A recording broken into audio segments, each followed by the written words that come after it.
Okay, so it literally took me 9 hours to get through and understand the entire Justin Baldoni lawsuit. I would be lying to you guys if I didn't say reading this and going through it with a fine-tooth comb and really making a meaningful effort to just look at the facts alone didn't completely change my entire perspective on the situation.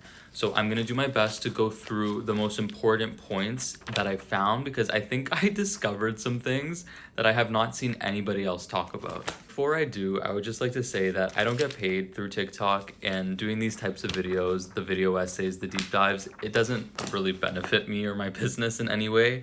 So it would really just mean a lot if you're not following me to just press the little follow button. It's free, it's really easy, and it would mean a lot, so thank you. Now, before people come at me in the comments, I just want to say, yes, initially I did fully believe Blake Lively, and even after Justin Baldoni filed his first lawsuit against the New York Times, I read that, I still was not fully convinced of his case, to be honest with you. And I'm not going to apologize for that, because at the end of the day, we should all be aware it is statistically unlikely for a woman to lie about sexual harassment claims. So I'm not going to apologize for having a knee-jerk reaction of trying to kind of course correct.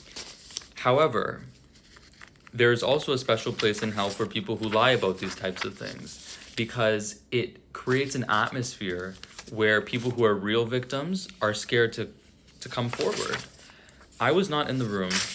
I do not know these people. You guys know how I feel about celebrities. But just keep in mind the track record here. I was one of the few people that I didn't immediately change my mind when Justin Baldoni first came out with his side of the story. I was not prepared for the mountain and the line-by-line evidence that disputed every single solitary thing that Blake Lively said. Everything.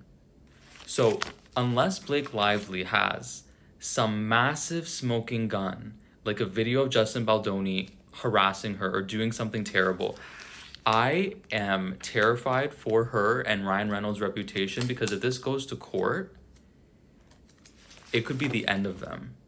The end of them forever, because they seem like terrible, terrible people. So after reading the first two lawsuits and going through them line by line, there was still one question for me that wasn't adding up, which is, how did this seemingly normal friendship and working relationship between Justin and Blake turn sour so dramatically and escalate to the point of such intense hatred between the two?